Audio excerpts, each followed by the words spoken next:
Assalamu alaikum viewers, I hope all are fine. Today I am discuss with you chapter 4 Sale MCQs. Chapter 4 Sale MCQs. ये जो MCQs हैं बहुत helpful होंगे आपके लिए for BS nursing, pharmacy, DPT and other diploma programmes. तो हमारा जो पहला MCQs है तो ये तो डायग्रामिक क्वेश्चन है। ये कभी कभी नर्सिंग में आते हैं बट इम्पॉर्टेंट नहीं है, फिर भी आप याद कर लें। तो हमारा दूसरा क्वेश्चन है विच of the following is not organelle. इनमें से कौन सा ऑर्गेनेल नहीं है? Nucleus, Golgi apparatus, lysosomes, chlorophyll या क्लोरोप्लास्ट। इसका जो करेक्ट ऑप्शन है वो है क्लोरोफिल। क्लोरोफिल हमारा एक ऑर्गेनेल नहीं है, वो क्लोरोप्लास्ट में पाया जाता है। तो देखें which of the following is correct association है। इनमें से कौन सी करेक्ट एसोसिएशन है? Mitochondria transport material from the nucleus to cytoplasm, नहीं, ये रफ एंडोप्लाज्मिक रेटिकुलम का काम है। Lysosomes digestive enzyme for intracellular use, yes, तो ये ऑप्शन करेक्ट है।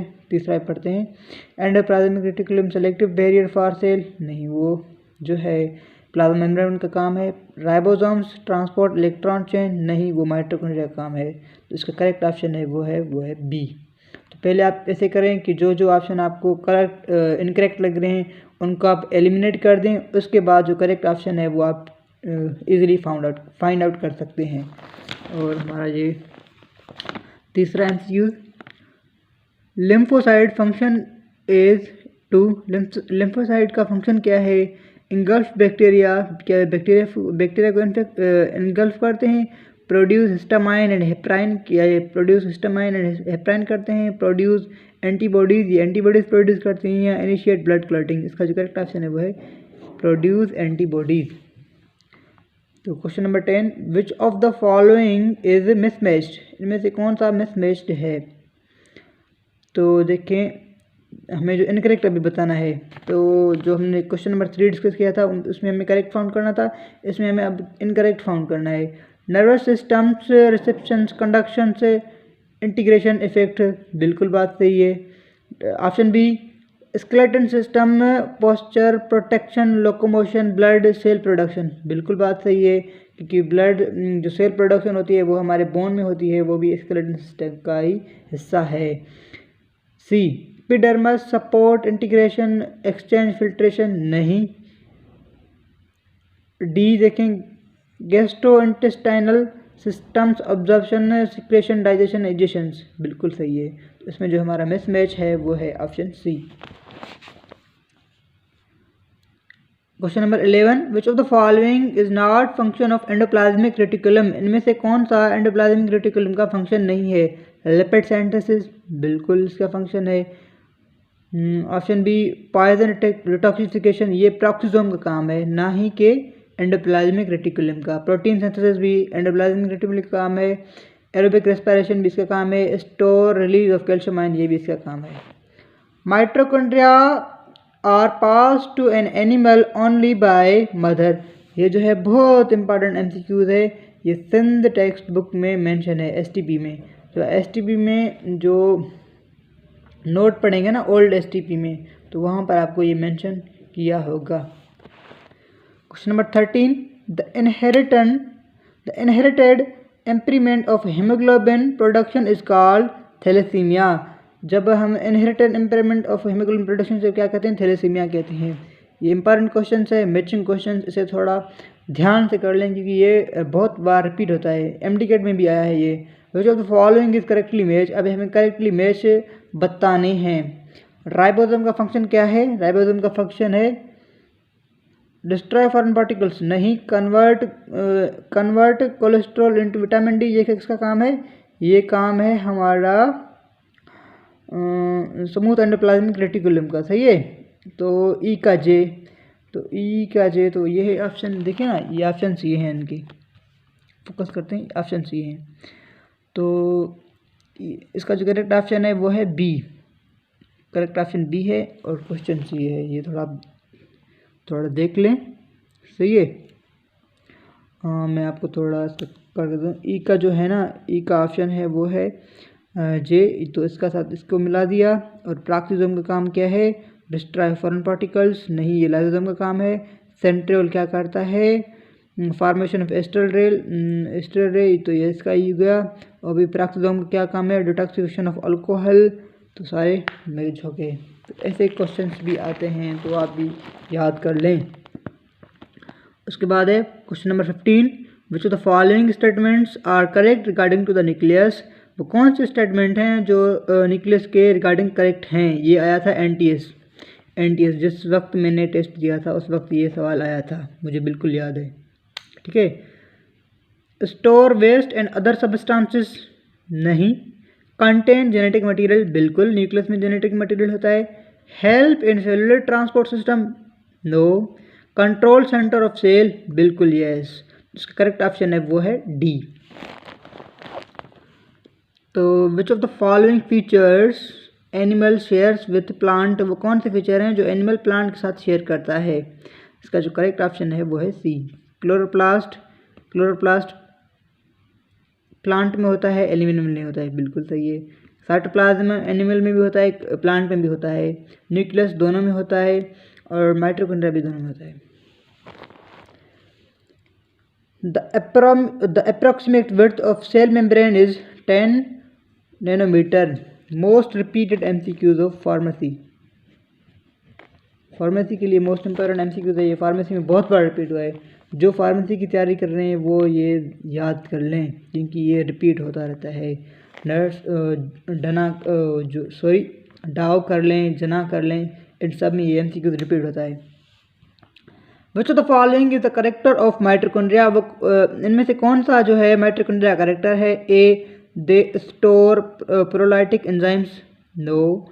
दे provide site for anaerobic respiration, no. They produce cellular secretions, no. D, they release energy in viva carb cycles. इसका correct option वो है D. Which of the following possesses most permanent Golgi apparatus, वो कौन सा organelle है जो उसमें बहुत ज़्यादा गोल्जी अपैरेटस पाए जाते हैं? वो है जाइलम ट्रेकियार्ड्स में बहुत सारे गोल्जी अपैरेटस पाए जाते हैं। तो ये 19वां सवाल है। कितने देखें? रिपीटेड MCQs हैं। ये जो MCQs है ना, ये सारे BS nursing programmes, pharmacy, DPT में आ चुके हैं। तो क्वेश्चन नंबर 20 है, dash said that protoplasm is the physical basis of life. ये किसने कहा था? ये हेग्जली ने कहा था। ये कौन से बुक में मेंशन है? ये है पंजाब बुक में मेंशन है। जो पंजाब के स्टूडेंट हैं वो ये सवाल उनको इजीली अटेम्प्ट कर सकते हैं। बाकी सिंध वाले हैं उनको थोड़ी डिफ़िकल्टी होगी, क्योंकि उनके कोर्स कंटेंट में ये नहीं है। मैं जब पढ़ रहा था तो उस टाइम ओल्ड बुक था, तो अभी जो है ना न्यू ईयर में बुक चेंज हुआ है, तो मुझे अभी उसका आइडिया नहीं है कि उसमें ये पॉइंट मेंशन है या नहीं सिंध में। बाकी पंजाब में मेंशन है, पंजाब में फेडरल बोर्ड में, FTB में, फेडरल बोर्ड में भी है। सही है। 21 question number, infolding of mitochondrial inner membrane is called cristae. और अगर गोल्जी अपैरेटस में हो तो उसे क्या करते हैं, वो आप कमेंट सेक्शन में मुझे बताएं। 22, the non living part of protoplasm is, तो इसे क्या कहते हैं? Golgi bodies. ये लिविंग पार्ट है। इंक्लूजन्स नहीं, ऑर्गेनेल्स इंक्लूजन्स है। ऑर्गेनेल्स ये लिविंग पार्ट है। एंडोप्लाज्मिक रेटिकुलम ये भी लिविंग पार्ट है। The movement of cytoplasm is called, movement of cytoplasm को हम क्या कहते हैं? Cyclosis. Very important for DPT students. DPT क्या कहते हैं? DPT का फुल फॉर्म क्या है? Doctor of physiotherapist. और BSN का तो आपको पता होगा, bachelor of science in nursing. बाकी फार्मेसी तो आपको पता है।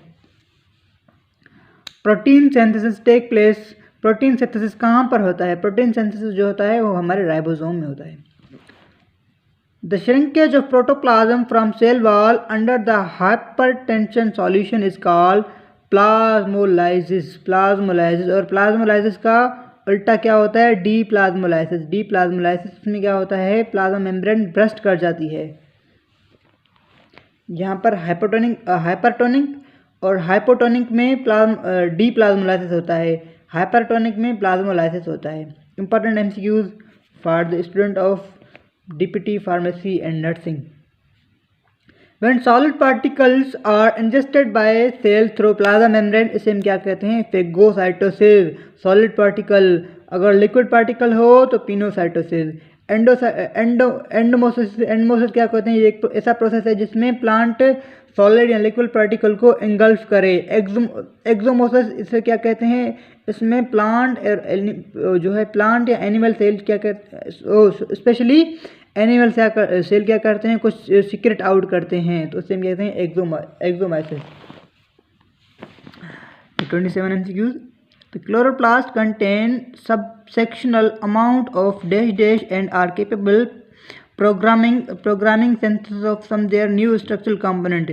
ये जो डेफिनेशन है ये है डीएनए, इसमें डीएनए होता है. तो क्लोरोप्लास्ट कंटेन, हाँ अभी आपको बताएं तो जो ऑटोनोमस ऑर्गेनेल हैं, ऑटोनोमस ऑर्गेनेल, ये भी एमसीक्यू आता है. ऑटोनोमस ऑर्गेनेल्स में हमें कौन कौन से ऑटोनोमस है, माइटोकॉन्ड्रिया, क्लोरोप्लास्ट, ये जो है ना क्लोरोप्लास्ट, ये जो दोनों ऑर्गेनेल हैं, सॉरी यार, क्लोरोप्लास्ट जो है ना वो एक सबस्टांस है जो क्लोरोफिल में मिलता है. तो क्लोरोफिल एंड क्लोरोप्लास्ट, सॉरी यार समथिंग कन्फ्यूजन है थोड़ी, मैं पहले मैं अपने आप करेक्ट कर लूँ, उसके बाद आपको बताऊंगा. तो क्लोरोप्लास्ट में जो है ना डीएनए होता है, क्लोरोप्लास्ट के अंदर हमें क्लोरोफिल मिलता है. सॉरी यार फिर कन्फ्यूजन हो गई थी, मैंने दूर कर दी. आपको बता चलूँ ऑटोनोमस ऑर्गेनेल कौन कौन से हैं, माइटोकॉन्ड्रिया एंड क्लोरोप्लास्ट. थोड़ा कन्फ्यूज मत होना, जैसे कि फ्लो था तो थोड़ा बहुत रुक गया है, तो आप ये याद कर लें ऑटोनोमस ऑर्गेनेल कौन कौन से हैं, माइटोकॉन्ड्रिया एंड क्लोरोप्लास्ट. क्लोरोप्लास्ट के अंदर हमें क्लोरोफिल मिलता है. तो ये क्लोरोप्लास्ट के अंदर क्लोरोफिल, डीएनए मिलता है, आरएनए मिलता है, क्योंकि ये ऑटोनोमस ऑर्गेनेल है. ऑटोनोमस ऑर्गेनेल उसे कहते हैं जो इसके जो दो थ्योरीज हैं आप आगे पढ़ेंगे चैप्टर इवोल्यूशन में. इवोल्यूशन में दो थ्योरीज हैं, एक सिम्बायोसिस थ्योरी जो डार्विन ने दी थी कि जो माइटोकॉन्ड्रिया एंड क्लोरोप्लास्ट हैं ये दोनों बैक्टीरियाज थे. जब सेल ने इन्हें इनगल्फ कर दिया और इन्हें अपने पास रख दिया, तो इस हिसाब से ये आप पढ़ेंगे chapter number 9 evolution enter biology. The lipid in chloroplast, about lipid chloroplast में कितना होता है, 2 to 3%. आज के लिए इतने एमसीक्यूज काफ़ी हैं क्योंकि बहुत टाइम हो गया है. इंशाल्लाह इसके बाद में और भी एमसीक्यूज अपलोड करूँगा. मेरी दुआ ये है कि आपको अल्लाह पाक कामयाब करे, जिस आप फील्ड को डिज़ायर करते हो वो फील्ड आपको मिले. थैंक यू, अल्लाह हाफिज़.